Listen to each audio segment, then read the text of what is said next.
Malaysia has unfortunately become not a very attractive destination country for a lot of migrant workers as a result of the kind of treatment that a lot of their workers might get when they come here. ரொம்ப torture அந்த அம்மாவும் ரொம்ப torture சாப்பாடு கேட்பேன் எனக்கு சாப்பாடு கொடுங்கக்கா பசிக்குது காணுவேன் wait பண்ணுவேன் சாப்பாடு கொடுக்க மாட்டாங்க. For us, Naganita, when you talk about recruitment, we don't believe in ethical recruitment. Because of our past experience and based on fact that we interview the workers who has been gone through like a fair recruitment process.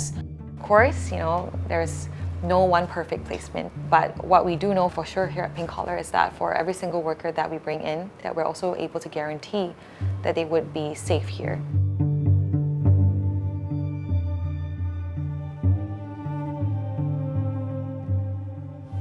You want to start?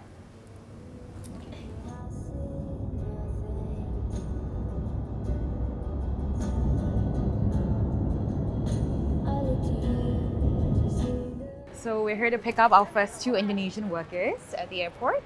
The first step to picking up a foreign worker is to get a security pass, and the security pass will allow me to go into immigration and get the workers cleared when they arrive here.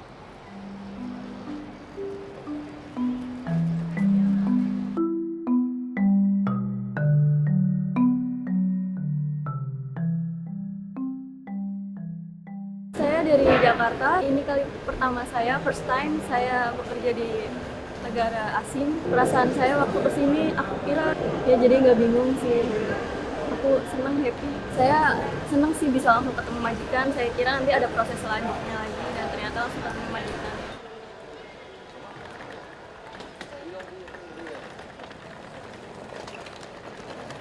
Agent வந்து என்னை நல்லா ஏமாற்றிட்டான். 7 பிள்ளைங்க, 3 ஊனமுற்றோர் பிள்ளை, 1 வாய் பேசாத பிள்ளை, 1 9 நாள் பிள்ளை. நான் வரும்போது அதையும் விட்டுட்டு போவங்க எல்லாத்தையும் பார்த்துக்குவேன். அந்த அக்கா வந்து ரொம்ப டார்ச்சர், அந்த அம்மாவும் ரொம்ப டார்ச்சர். சாப்பாடு கேட்பேன் எனக்கு சாப்பாடு கொடுங்கக்கா பசிக்குது காணுவேன் வெயிட் பண்ணணுவாங்க வெயிட் பண்ணுவேன் சாப்பாடு கொடுக்க மாட்டாங்க. தண்ணி குடிச்சிட்டு படுப்பேன், தண்ணி குடித்தாலும் தேசுவாங்க.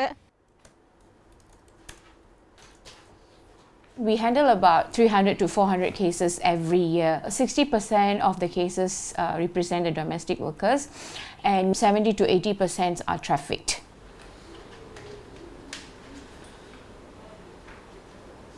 Their right to work is taken away, their right to wages, their right to health is taken away. So the top violations are unpaid wages and also wrongful deduction.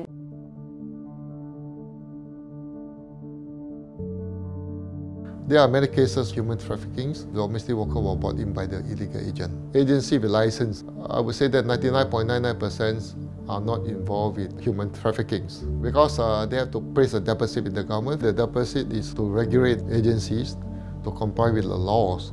So the most severe one is a license be suspended or cancelled and deposit be forfeited. It's very disappointed that a lot of employers couldn't differentiate between legal and illegal agents.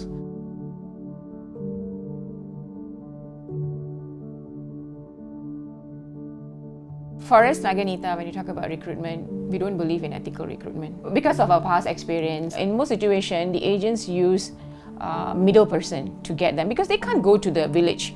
So the exploitation already started in the country of origin, right? We prefer a G2G approach. It should be registered under the Labour Department from the sending country and the receiving countries, with the embassies. So if anything goes wrong, we can actually, talk with the embassies here to say that this is the problem they're facing and how we can redress that.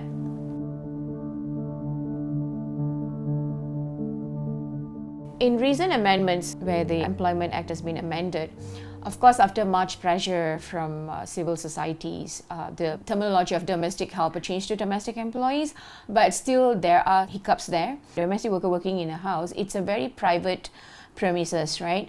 So there is also challenges for the labour inspections. On the other note, that lack of prosecution. There's a very, very few cases of few employees being prosecuted under the law. That is why Tenaga Nita, together with other civil societies, we were claiming that a separate legislation is necessary for the domestic workers because of the nature of the job and also their premises.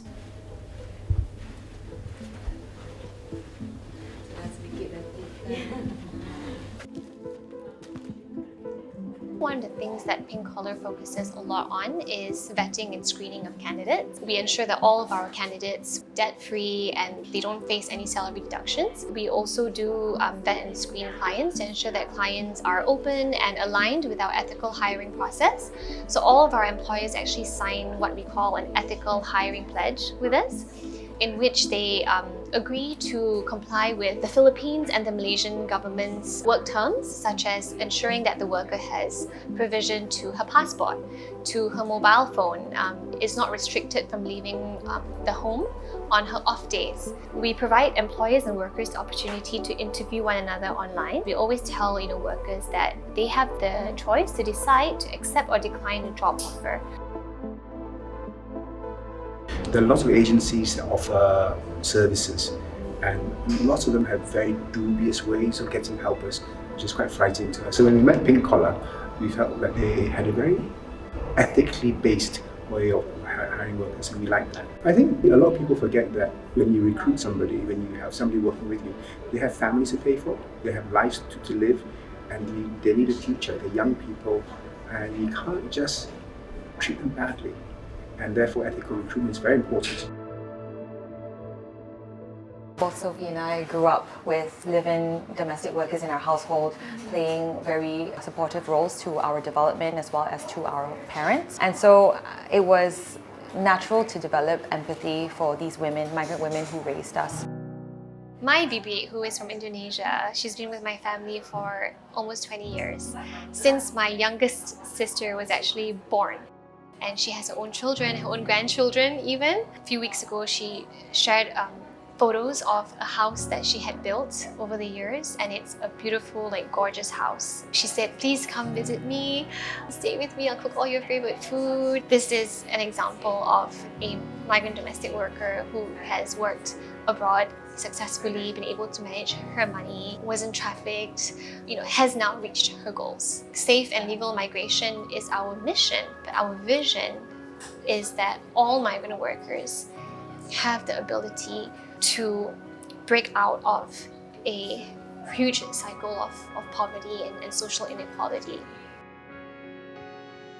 To Malaysian, if you come across hearing or seeing a domestic workers being abused or treated badly, do contact Tenaga Nita. We have our domestic workers hotline, and we have our apps, Be My Protector apps, where your information is hidden. To the employers who recruit domestic workers, just give them the decent life. Just treat them as a human beings, and recognize them as a worker, and bear in mind that they are a very important asset to your family.